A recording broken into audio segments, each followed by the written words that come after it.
I'm Ian Abernethy, and in this program we're going to be showing you a semi-live flow drill from Naihanchi or Tekki Shodan kata. It might be a little bit unusual, a different type of flow drill from what you're used to. Most flow drills involve a lot of back and forth motion. This one doesn't. It's all about dominating the enemy and making sure that we stay in control of the fight, flowing around any obstacles they give us. So it's non-scripted, and therefore it's essentially unlimited as well. So it's a slightly unusual kind of flow drill. Naihanchi or Tekki Shodan is a very deep kata. It's a complete fighting system in its own right. So within this drill, we're going to look at a whole host of close-range striking and clinching methods. Those that are familiar with my way of looking at kata will know that I break things down into 4 key stages. This drill as well, so we don't use the kata in sequence. All right, when we may learn certain things in sequence, but when we apply them when needed. And an analogy of that is like the alphabet. When you learn the alphabet, you learn it in a certain order, you know, A, B, C, D, E, F. But when you apply those letters, you don't use them in that order. You use them for whatever it is you're trying to communicate. And it's the same with this drill. We're going to be using the kata movements out of sequence in relation to the kata, but relevant to what obstacles or opportunities the opponent is giving us.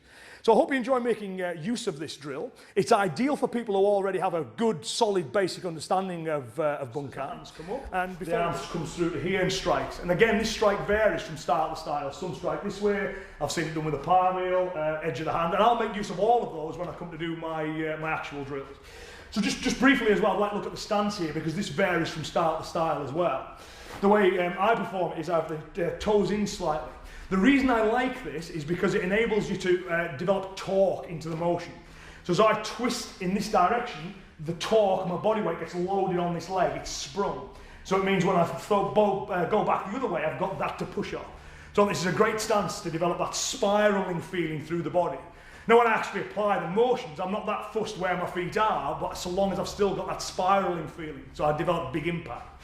So this is where we are from there. The next thing we've got is the strike with the elbow. Again, the way I do it is the hip would lead slightly before the elbow does. So again, we're using the feet to spiral up through the body and we elbow into the hand. Naihanchi!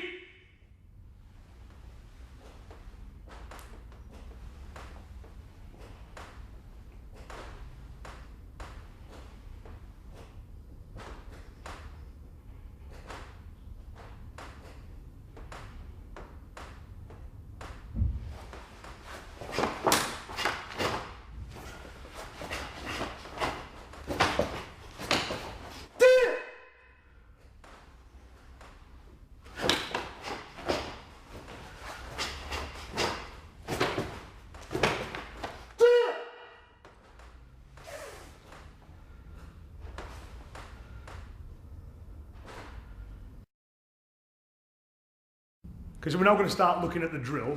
And the way this drill kind of works is there's different layers that you can just keep putting on. So we're going to start with the very beginning, and then you'll see how as we progress, you have the next level on, the next level on, to whatever level you want to work at. So this is where, so we'll now show you a few examples of that done with a little bit more speed. And when you're looking at these speedy drills as well, hopefully what you are seeing is they're messy. It should look ugly. If it looks ugly, we're doing it right. If it looks too and if you're practicing it, if it looks too choreographed and too neat, it's not realistic enough. The time for perfect motion is in the solo kata. When we come to drill it, we want to reflect the realism of a fight, so we want that chaos and that mess. So hopefully this next bit will look chaotic and messy.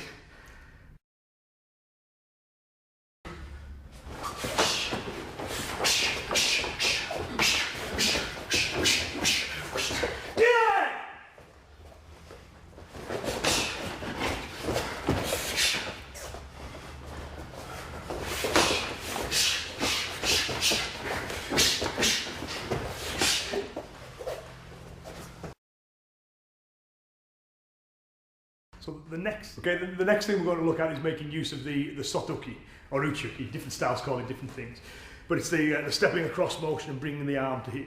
So probably the first thing I should notice is the angle. Okay, we were going sideways. We're now looking straight when we do that motion, and the step across takes us off line. So the kata's telling us when we do this, we need to go back square and we need to be slightly off line, and you'll see that when we actually apply it.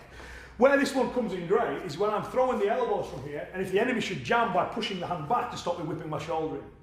Now, there's other things I can do from here, you know, I could bring the arm under, I could roll with it, I could pull to there, which means I'm back right at the very start, and then I can whip back in with the elbows again. So there's those things I can do. But what I can also do from here is pin this hand. I want to pin it, I want control of it, and I want to have some purchase on that arm for what I'm about to do next. I then start to go square onto him and taking myself offline. Right? The reason I want to go offline is because I'm worried about that hand. I don't know where this one is, I've got hold of it. So if he was to move it, the instruction on the various elements of this drill. So the kata is an incredibly deep kata, and there's much more to it than what we've shown you here, but this gives you the central structure to train in this way, so start training with this. Again, you can practice it in lots of different ways. You can practice it nice and light to get the flow, or you can practice it a little bit more aggressively at speed to get the right combative feel. But the key thing is that you're learning to practice a kata like in situ, in a combative feeling environment. So what I'd like to show you now is just, we've given you lots of demonstrations throughout this program. I want to kind of just quickly show you a little clip sequence to give you a reminder of the various ways in which you can practice what is a very flexible and effectively infinite drill.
Rest his hand on the neck.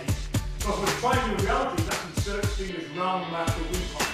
So again, it's all about using the right technique at the right time. But that will give you the what to do.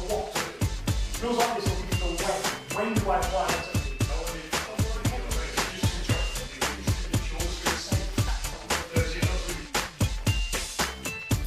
You beast. You recording that way?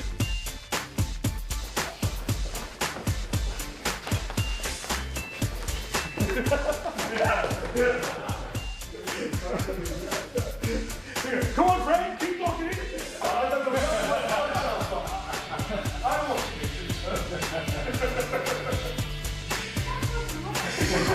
Right, okay, so you can roll that in your fingers.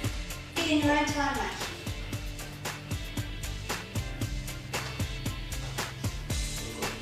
Anytime you like, we'll have to give you that.